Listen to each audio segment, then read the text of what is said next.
JBNN keep you informed. I'm Michelle Jones. Before we get into the news, please remember to like, subscribe, leave a comment, and share the news with someone today. Now onto the news. Oblique Civil triumphant. Kishane Thompson and Tina Clayton take silver. Oblique Civil has earned his first global individual medal, taking the men's 100-meter World Athletics Championships title in a new personal best of 9.77 seconds at the Japan National Stadium. Compatriot Kishane Thompson claimed the silver medal in 9.82 seconds to complete a Jamaica 1-2 finish. USA's Noah Liza to settle for third in 10.89 seconds. Meanwhile, rising star Tina Clayton ran a new personal best of 10.76 seconds on her way to the silver medal in the women's 100 meters. USA's Melissa Jefferson Wooden took the world title in a championship record 10.61 seconds, with reigning Olympic champion Julian Alfred of St. Lucia third in 10.84 seconds. Sharika Jackson was just outside the medals, finishing fourth in 10.88 seconds. Shelly Fraser Price was sixth, running 11.03 seconds in her final world championships. Missing St. Catherine security guard found dead in abandoned quarry.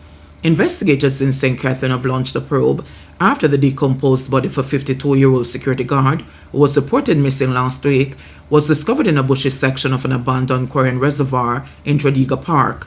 The deceased has been identified as Dane Johnson, otherwise called Spice and Rasta, of Churchlawn Close, Gordon Penn, St. Catherine. Johnson's body was found in a highly vegetated area about 5:30 p.m. on September 12, reports say. The police, with assistance from the Jamaica Fire Brigade, retrieved the body. According to police reports, relatives had reported Johnson missing on September 10. The Spanish Town Criminal Investigation Branch is probing the matter. Edwin Allen High School student-athlete dies after falling ill during training. The Edwin Allen High School community in Clarendon is mourning the sudden passing of 15-year-old student-athlete Tanisha Gale, who died on Friday after collapsing during a track and field training session. Gale, a talented runner and member of the school's victorious medley relay team at last March's Issa Grace Kennedy Boys and Girls Athletics Championships, was pronounced dead at the Percy Junior Hospital.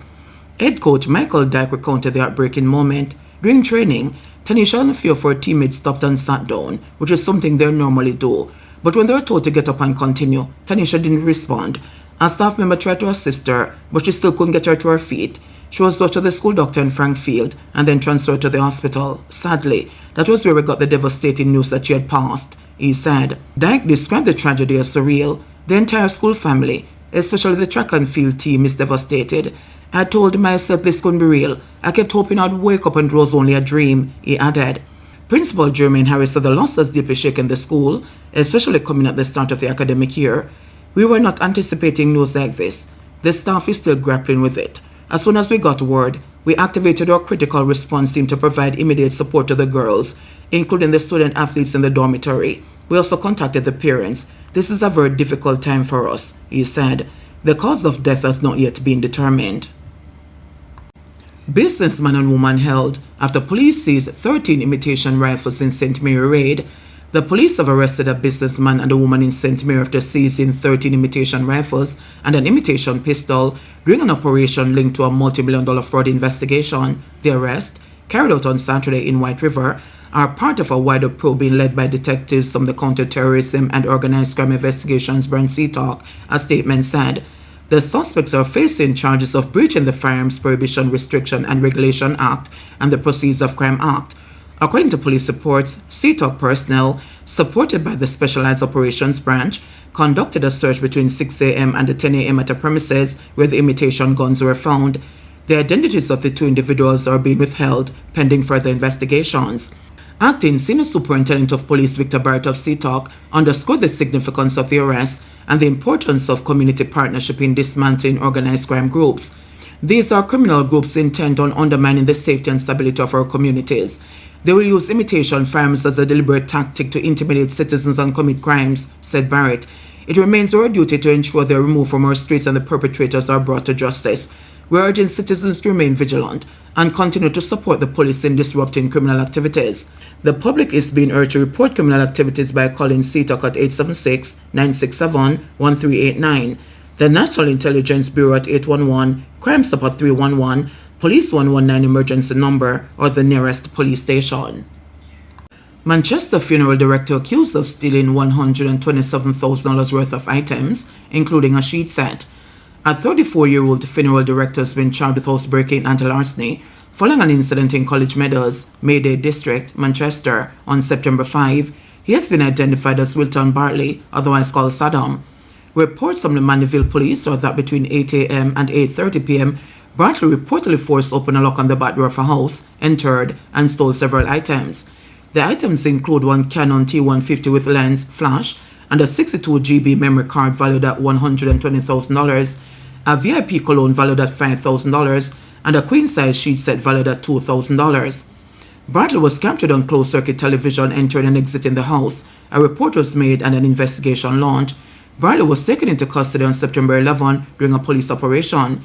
He was charged after a caution statement and a question and answer session. His court date is being finalized. Mechanic charged after striking policeman with motor vehicle. A 28-year-old mechanic has been charged with assault occasioning grievous bodily harm after allegedly using his motor vehicle to hit a policeman on Eastwood Park Road, Kingston 10, on Wednesday, September 10. Charges were Ronaldo Williams of Finclose, Hellshire, St. Catherine. According to the Halfway Tree Police, about 6 p.m., a policeman observed Williams disobeying a red traffic light and signaled him to stop. Williams reportedly complied, but after a brief interaction, he reportedly wound up his window, ignored the policeman's instructions, accelerated, and used his motor vehicle to hit the cop. He reportedly sped off but was apprehended shortly afterwards during an operation along Halfway Tree Road in St. Andrew. The policeman sustained injuries and was transported to the hospital, where he was treated and released. Williams is scheduled to appear in the Kingston and St. Andrew Parish Court on Friday, October 3. 33 killed in 30 fatal crashes in August, says ITA. 33 road users were killed in 30 fatal crashes during the month of August, according to the latest monthly statistics released by the Island Traffic Authority, ITA. The figures show that fatalities have increased by 38% when compared to August 2024, while fatal crashes increased by 43%. Motorcyclists account for 39% or 13 fatalities during August 2025.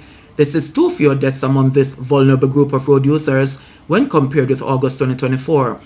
The ITA said pedestrians accounted for 24% or 8 fatalities during August 2025. Pedestrian fatalities increased by 300% or 6 when compared to August 2024. Private motor vehicle drivers accounted for 15% or 5 fatalities in August 2025. This represents a 150% increase in fatalities among private motor vehicle drivers when compared to August 2024. Meanwhile, a breakdown of the fatalities by parish during August shows that St. Catherine, with 5 deaths, was the deadliest for road users, while Hanover, with 0 deaths, was the safest. A closer look at the numbers show that Kingston, St. Anne, and Manchester each recorded 4 deaths. St. Elizabeth and St. James each recorded 3, Clarendon, Portland, and St. Mary had 2 each, while St. Andrew, St. Thomas, Trelawney, and Westmoreland each had 1 fatality. 6 elderly persons and 2 children are among the road fatalities last month, while vulnerable road users, pedestrians, pedal cyclists, motorcyclists, and pillion passengers accounted for 73% of the fatalities during August 2025. JBNN will keep you informed. Please remember to subscribe, like, share, leave us a comment, and click the notification bell to receive our daily news items.